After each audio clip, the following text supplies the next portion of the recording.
খুব ছোটবেলায় আমার মা আমাকে ছেড়ে চলে গেছে। আর যখন কোনো বাচ্চার মাই থাকে না, তখন তার পরিবার বলে কিছুই না। মায়ের কথা শুনে আলিশা অপরতি ভঙ্গিতে বলল, আই এম সরি মায়া, আমি তোমাকে হার্ট করতে চাইনি। ইটস ওকে, তোমাকে সরি বলতে হবে না। আমি এখন এসব বিষয়গুলো নিয়ে আর হার্ট হই না। মায়ের কথাটা বলে খাওয়ার জন্য মাথা নিচু করতেই মীরা রহমান কর্কশ কণ্ঠে বলল, তোমার মা নেই সেটা তুমি আমাকে আগে বলবে না? আমি যদি আগে থেকে এটা জানতে পারতাম, তাহলে তোমার মতো একটা মেয়েকে আমি কখনো আমার বাড়িতে থাকতে দিতাম না। মীরা রহমানের কথা শুনে মায়া আর খাবারটা মুখে তুলতে পারলো না। ওর চোখ জোড়া চলচল করে উঠলো। মীরা রহমান আবারও বললেন, যে মেয়ে পরিবারে ঠিক নেই, এমন একটা মেয়েকে আমার বাড়িতে রেখে পরিবেশ নষ্ট করবো নাকি? আর তাছাড়া মা তো নেই, আর বাবা ভালোভাবে শিক্ষা সহবাদ শিখিয়েছে বলে তো মনে হয় না। একটা কাজ করো, তুমি নতুন বাসা দেখা শুরু করে দাও। তোমার মতো পরিবারহীন অচেনা একটা মেয়েকে আমার পক্ষে এই বাসায় রাখা সম্ভব না। কে জানি তোমার জন্য নতুন করে আবার কোনো ঝামেলায় পড়বো কিনা। মীরা রহমানের কথাগুলো মায়ের পক্ষে তীরের মতো গিয়ে লাগলো।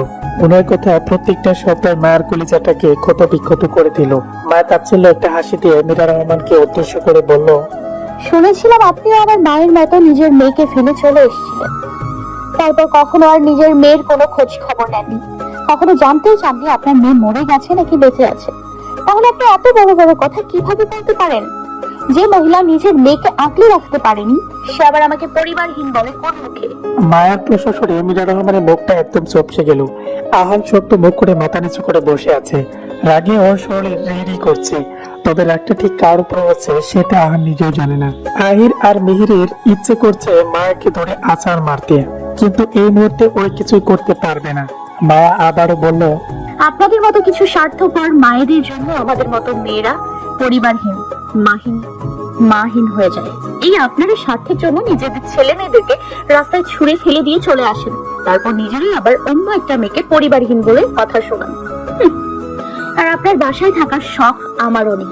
পারলে কোনোদিন আপনার বাসায় থাকা তো দূরের কথা, আপনি যেই শহরে থাকেন সেই শহরেই পা রাখবো না। কথাটা বলে মায়ের হাতে থাকা প্লেটটা মাটিতে রেখেই বসা থেকে দাঁড়িয়ে দৌড়ে ভিতরে চলে গেল। ক্লাসের এক কোণে একটি বেঞ্চে বসে আছে মায়া। চুপচাপ বসে আছে আর বইয়ের দিকে তাকিয়ে আছে। ও আর দিশা এখানে থার্ড ইয়ারে ভর্তি হয়েছে, কিন্তু ক্লাসে এতজন শিক্ষার্থী থাকার পরেও এখনো ওদের কোনো ফ্রেন্ড হয়নি। ফ্রেন্ড হওয়া তো দূরের কথা, অন্যান্য শিক্ষার্থীরা কেউ মায়ের সাথে আর দিশার সাথে ওরকম ভাবে কথাও বলে না। কারণ আহির আর মিহির সবাইকে বলে দিয়েছে যাতে ওদের সাথে কেউ কথা না বলে। তাই আহির আর মিহিরের কথার অমান্য করার কেউ সাহস পায়নি। এখন অফ পিরিয়ড, তাই মায়া বইটা বন্ধ করে ক্লাসের বাইরে যাওয়ার জন্য পা বাড়ালো। দিশা অনেক আগে ক্যান্টিনে চলে গিয়েছে। মায়ের ক্লাস থেকে বের হতে যাবে, ঠিক তখনই প্রিন্সিপাল সহ কয়েকজন সিনিয়র শিক্ষক হুড়মুড় করে ক্লাসরুমে প্রবেশ করলো। ওদের দিকে মায়ের রুম থেকে বের না হয়ে এক সাইডে দাঁড়ালো। আচমকা প্রিন্সিপাল মায়ের সামনে এসে ওনার হাতে থাকা কাগজগুলো ওর মুখের উপর ছুঁড়ে মারলো আর রাগী কণ্ঠে বলল, এসব কি মায়া? তোমাকে দেখে তো যথেষ্ট ভদ্র একটা মেয়ে ভেবেছিলাম, কিন্তু এগুলো কোন ধরনের অসভ্যতা? মায়া হতভম্ব হয়ে প্রিন্সিপালের দিকে তাকিয়ে আছে। মাকে এভাবে তাকিয়ে থাকতে দেখে প্রিন্সিপাল আবার ধমক দিয়ে বলল, লজ্জা করে না নিজের বাবার বয়সে একজন টিচারকে এই ধরনের বাজে কথা বলতে? মায়া এখনো প্রিন্সিপালের দিকে পোকার মতো তাকিয়ে আছে।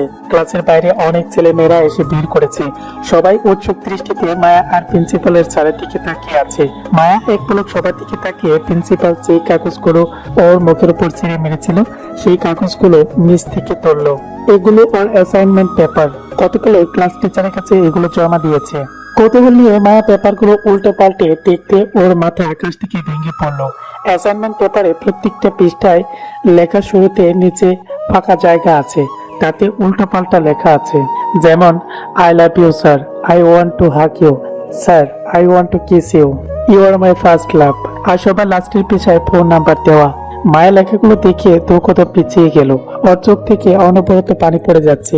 মায়ের কোন রকম নিজেকে সামলে নিয়ে কান্না ভেজা কণ্ঠে বলল, স্যার, এই লেখাগুলো আমার না, বিশ্বাস করুন আমি এগুলো লিখিনি। মায়ের কথা শুনে প্রিন্সিপাল হুঙ্কার দিয়ে বলল, অসভ্য মেয়ে, একে তো ভুল করেছো, তার উপর মিথ্যা কথা বলছো। তুমি লেখনি তো ভূতে এসে লিখে দিয়ে গেছে নাকি?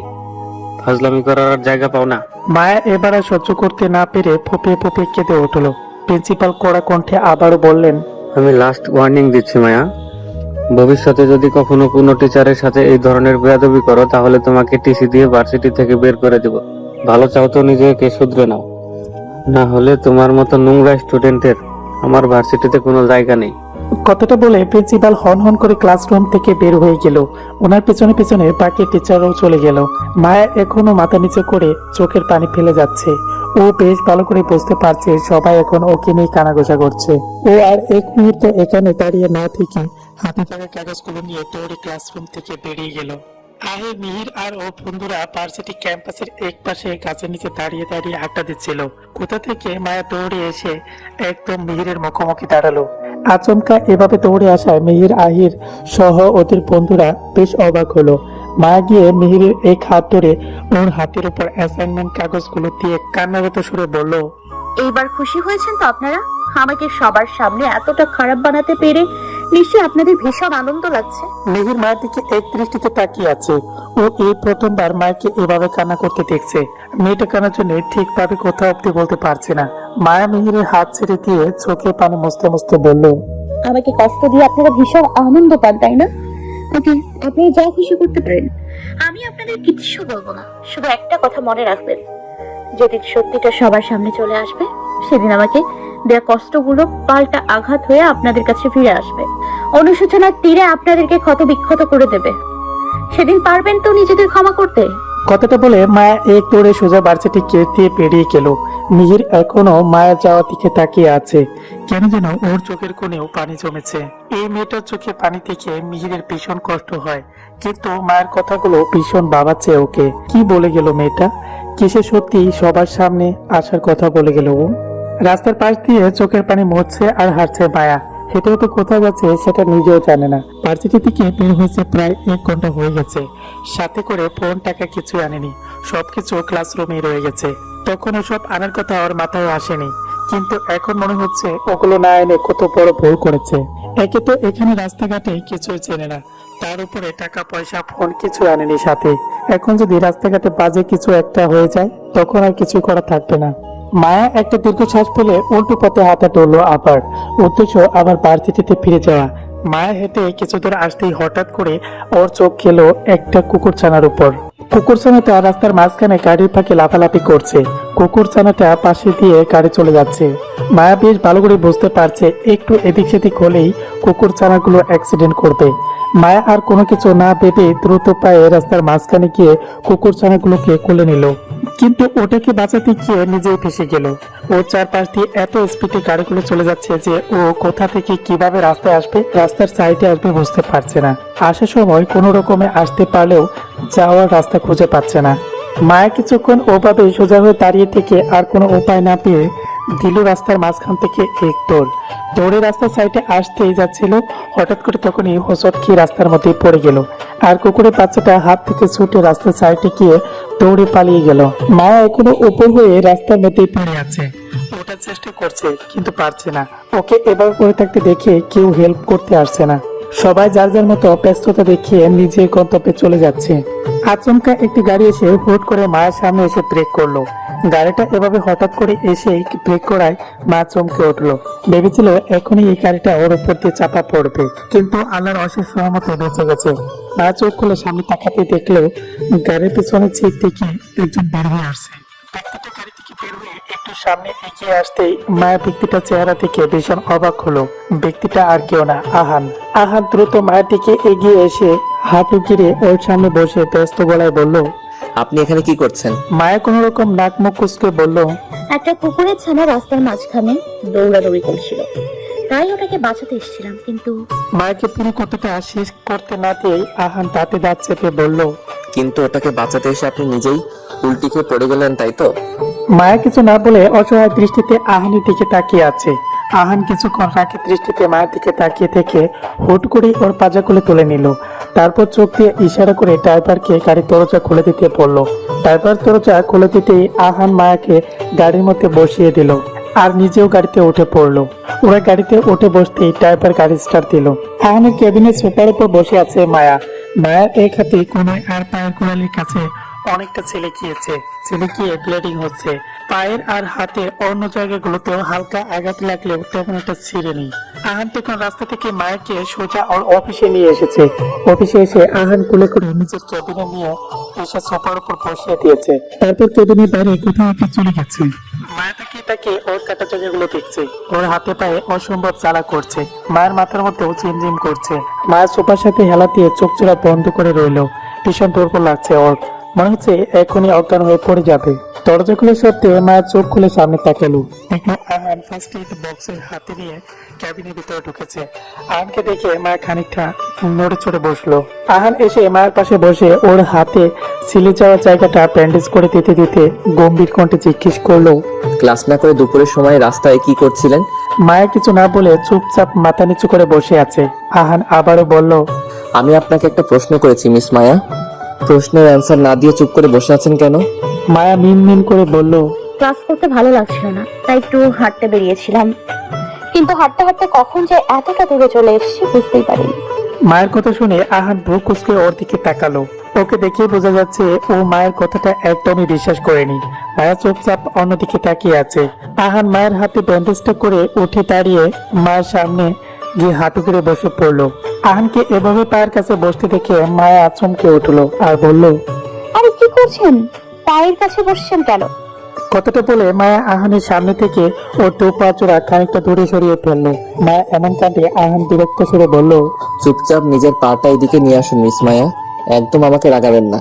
এখন আপনার ন্যাকামো দেখার সময় একদম আমার হাতে নেই। আহানের কথা শুনে মায়া একটু জোর গলায় বলল, আজব, আমি কি এমন বললাম যেটা শুনে আপনার ন্যাকামি মনে হলো? আপনার এই ফালতু প্রশ্নের অ্যান্সার দেওয়ার কোনো ইচ্ছে আমার নেই। তার থেকে ভালোই ভালোই আমাকে আমার কাজটা করতে দিন।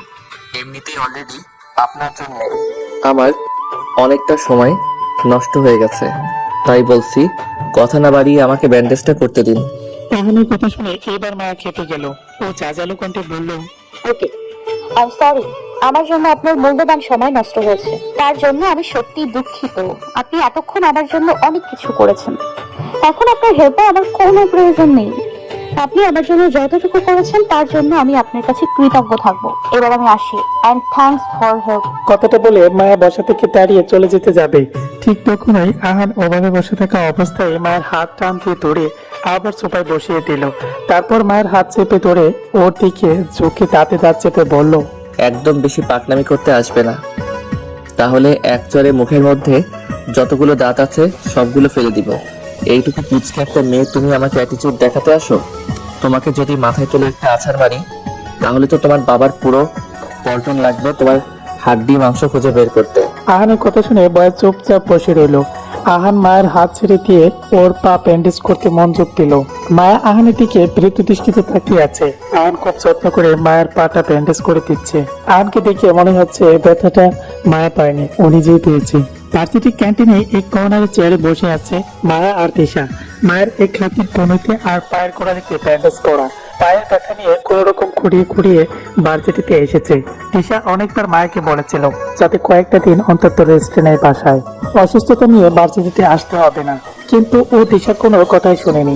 সকাল হতে রেডি হয়ে সোজা এখানে চলে এসেছে। তিশার মাঝে মাঝে মায়ের উপর ভীষণ রাগ হয়। এই মেয়েটা কারো কোনো কথাই শোনে না, হুটহাট মাথায় যা আসে তাই করে ফেলে, তারপর নিজেই আবার পড়ে যায় বিপদে। গতকাল দিশা গিয়ে মায়াকে আহানের অফিস থেকে নিয়ে এসেছে। কালকে যখন দিশা মায়াকে পুরো ভার্সিটিতে খুঁজছিল কিন্তু কোথাও পাচ্ছিল না, তখন ও প্রায় পাগলের মতো হয়ে গিয়েছিল। কিন্তু সেই সময় একটা আননোন নাম্বার থেকে ফোন আসে ওর ফোনে। ফোনটা রিসিভ করতে মায়ের কণ্ঠস্বর শুনতে পায়। মায়া দিশাকে বেশি কিছু না বলে শুধু আহানের অফিসে অ্যাড্রেসটা দিয়ে দেয় আর বলে যাতে দিশা এসে ওকে এখান থেকে নিয়ে যায়। মায়ের কথা মতো দিশা দেরি না করে দ্রুত আহানের অফিসে চলে যায়। দিশা কপির মুখে চুমুক দিতে দিতে মায়ের দিকে তাকিয়ে কপাল কুঁচকে বলল, তোর আজকে ভার্সিটিতে আসার কি খুব প্রয়োজন ছিল? একদিন ক্লাস না করলে নিশ্চয়ই মহাভারত অশুদ্ধ হয়ে যেত না? দিশার কথা শুনে মায়ের গম্ভীর কণ্ঠে বলল, আমরা এখানে একটা কাজের জন্য এসেছি দিশা। কাজটা যত তাড়াতাড়ি হয়ে যাবে আমরা তত তাড়াতাড়ি ফিরতে পারবো। তাই শুধু শুধু বাসায় বসে থেকে সময় নষ্ট করার কোনো মানেই হয় না। আবার যদি ভুলেও একবার জানতে পারি আমরা বাড়িতে নেই, তাহলে একমাত্র আল্লাহ জানে সবাই কি করবে। মায়ের কথা শেষ হতে তিশার চোখে স্পষ্ট ভয় ছাপ ফুটে উঠল। তিশাকে ভয় পেতে দেখে মায়া ওকে আশ্বস্ত করে বলল, ভয় পাচ্ছিস কেন দিশু? আমি তো আছি, চিন্তা করিস না।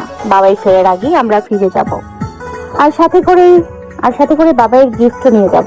কথাটা বলে মায়া মলিন হাসলো। দিশা কিছুক্ষণ মায়ের মুখের দিকে তাকিয়ে রইলো। মেয়েটার এই মিথ্যের হাসির পিছনে লুকিয়ে রয়েছে কষ্টগুলো ও অনুভব করতে লাগলো। মায়া আর দিশা কফি খেতে খেতে আরো কিছুক্ষণ টুকটাকি কথা বললো। কফি খাওয়া শেষে বসা থেকে উঠে ওরা চলে যেতে নেবে, ঠিক তখনই কিছু ছেলে মেয়েরা এসে মায়া আর দিশাকে ঘিরে ধরলো। এটা এই ভার্সিটির পকেটে ছেলে মেয়েদের একটা ক্যাম্প। এদের কাজই হলো ভার্সিটির জুনিয়র ছেলে মেয়েদের বিরক্ত করা, বড়লোক বাবার বিক্রি যাওয়া ছেলে মেয়ে সবগুলো। এদের এখানে থেকে মায়া আর দিশা খানিকটা ঘাবড়ে গেল। তারপরে ওরা যথাসম্ভব নিজেকে সামলে নিয়ে ছেলেগুলোকে সাইড কাটিয়ে ওরা চলে যেতে নিচ্ছিল। ঠিক তখনই হুট করে একটা ছেলে পেছন থেকে এসে মায়ের ওড়না টেনে দিল।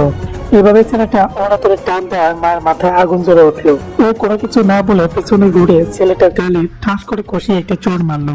চড় মারার সত্ত্বে পুরো ক্যান্টিনে উপস্থিতি সবাই স্তব্ধ হয়ে গেল। মায়া অগ্নি দৃষ্টিতে ছেলেটার দিকে দাঁতে দাঁত চেপে বলল, ভবিষ্যতে এরকম ভুল করার কথা স্বপ্নেও ভাববেন না, তাহলে নিজেই নিজের মৃত্যু ডেকে আনবেন। কথাটা বলে মায়া ছেলেটার হাত থেকে টান দিয়ে নিজের ওড়নাটা ছাড়িয়ে নিল। তারপর ঘুরে সামনের দিকে যাওয়ার জন্য পা বাড়ালো। পিছন থেকে ছেলেটা বলে উঠলো, আরে আমাদের সামনে এত ভদ্র সেজে লাভ নেই, পুরো ভার্সিটি জেনে গেছে তুমি কেমন টাইপের মেয়ে। ছেলেটার কথা শুনে মায়া আর দিশা দুজনে দাঁড়িয়ে গেল। মায়া ছেলেটা দিকে তাকিয়ে ভ্রু কুঁচকে বলল, মানে কি বলতে চেয়েছেন আপনি? ছেলেটা এক পা করে মায়ের দিকে এগিয়ে গিয়েও ওর সামনে গিয়ে দাঁড়িয়ে বলল, মানে আমরা খুব ভালো করে বুঝতে পেরেছি তুমি ঠিক কেমন টাইপের মেয়ে। এই আমাদের সামনে আর ভালো হওয়ার নাটক করতে এসো না। তোমাদের মতো মেয়েদের আমার খুব ভালো করে চেনা আছে। তোমরা লেখাপড়ার নাম করে ভার্সিটিতে আসো বড়লোক ছেলেদের পটানোর জন্য, কিন্তু সবার সামনে এমন ভাব ভদ্র সেজে থাকো যেন ভাজা মাছটা উল্টে খেতেও জানো না। ছেলেটার কথা শেষ হতে দিশা রাগী কণ্ঠে বলল, মুখটা সামলে কথা বলুন, না হলে আপনাদের এমন অবস্থা করব আপনাদের মা বাবা আপনাদের চিনতে পারবে না। নিজেদের ভালো জানতে ভদ্র ছেলের মতো এখান থেকে কেটে পড়ুন, নাহলে আপনাদের মুখ বন্ধ করতে আমার বেশি সময় লাগবে না। দিশার কথা শেষ হতেই মায়া দিশার হাত চেপে ধরলো, ওকে শান্ত হতে বলল। ছেলেটা দিশার দিকে তাকিয়ে হু হু করে হেসে দিল। তুই এইটুকু একটা পুচকু মেয়ে হয়ে আমাকে হুমকি দিচ্ছিস? তুই জানিস আমি চাইলে এক্ষুনি তোদের দুজনকে এখানে জ্যান্ত মাটির নিচে পুঁতে দিতে পারি, তবে আমি সেটা করবো না, কারণ তোর ফ্রেন্ডকে আমার ভীষণ ভালো লেগেছে। বলতে পারিস আমার প্রেমে পড়ে গেছে। আর বলল, দিশা তাতে দাঁত চেপে রাগটাকে কন্ট্রোল করার চেষ্টা করছে। মায়া এখন দিশার হাত চেপে ধরে আছে। ওর এই মুহূর্তে ভীষণ ভয় লাগছে, তবে ছেলেগুলোকে না, দিশাকে। কারণ ও বেশ ভালো করে জানে দিশা যদি রেখে যায় তাহলে ছেলেগুলো কপালে দুঃখ আছে, আর এর সাথে ওদের পরিচয়টাও সবার সামনে এসে পড়বে, সেটা মায়া একদমই চায় না। তাই ও নিজেকে অনেকটা স্বাভাবিক করার চেষ্টা করে একদম শান্ত কণ্ঠে ছেলেটাকে উদ্দেশ্য করে বলল, দেখুন ভাইয়া, আমি খুব সাধারণ একটা মেয়ে, অনেক কষ্টে এত দূরে লেখাপড়া করার জন্য এসেছি। প্লিজ আপনি আমাকে কোনো ঝামেলায় জড়াবেন না, আমাদের যেতে দিন প্লিজ। কথাটা বলে মায়া দিশাকে নিয়ে নিচের দিকে আসতে নেবে, ঠিক তখন এই ছেলেটা এসে মায়ের হাত ধরে ফেললো। মায়া এক চটকায় ছেলেটার হাত থেকে নিজের হাত ছাড়িয়ে নিল, তারপর নিজের ছেলেটার থেকে ছিটকে খানিকটা দূরে চলে গেল আর রাগী কণ্ঠে বলল, দেখুন আমার থেকে দূরে থাকুন বলছি, না হলে কিন্তু খুব খারাপ হয়ে যাবে। ছেলেটা শয়তানি একটা হাসি দিয়ে বলল, আরে এভাবে আমাকে দূরে সরিয়ে দিচ্ছে কেন? আমি কি স্যারের থেকে খারাপ দেখতে? স্যারকে এত সুন্দর করে অ্যাসাইনমেন্ট পেপারের মধ্যে লাভ লেটার লিখতে পারে আর আমাকে একটু হাতটা ধরতে দিতে পারে না? আর তাছাড়া আমার তোমার থেকে বেশি কিছু চাই না, শুধুমাত্র এক সপ্তাহের জন্য আমার গার্লফ্রেন্ড। প্লিজ বোর্ড পার্টনার হয়ে যাও, কথা দিচ্ছি তুমি তোমার কাজের জন্য সঠিক মূল্য পেয়ে যাবে। কথাটা বলে ছেলেটা আবার গিয়ে মায়ের হাত ধরতে যাবে, তখন ওই কোথা থেকে মিহির এসে মায়ের সামনে দাঁড়িয়ে ছেলেটাকে উদ্দেশ্য করে বলল, তাই নাকি? তো কত টাকা আছে তোর? এই মেয়েটাকে কত টাকা দিতে পারবি তুই? আমাকেও একটু বল, আমি একটু শুনি। মিহিরের কথা শেষ হতে ক্যান্টিনের দরজা দিয়ে আহির একটা সফট ড্রিঙ্কস এর বোতল হাতে নিয়ে খেতে খেতে ভেতরে ঢুকতে ঢুকতে বলল, ও তুই একা কেন শুনবি? আমিও শুনতে চাই। আমরা সবাই আজকে ওর টাকার গল্প শুনবো। বাচ্চারা ফলো মি। কথাটা বলে আহির গিয়ে একটি টেবিলের উপর উঠে আসন নিয়ে বসে পড়লো। মায়া মাথা নিচু করে ঠোঁট কামড়ে নিচের দিকে তাকিয়ে আছে, ওর চোখ থেকে টপ টপ করে পানি গড়িয়ে পড়ছে। মিহির এক পলক মায়ের দিকে তাকিয়ে ছেলেটার দিকে তীক্ষ্ণ দৃষ্টিতে তাকালো। ছেলেটা মিহিরের দিকে তাকিয়ে দাঁত কটমট করে বলল,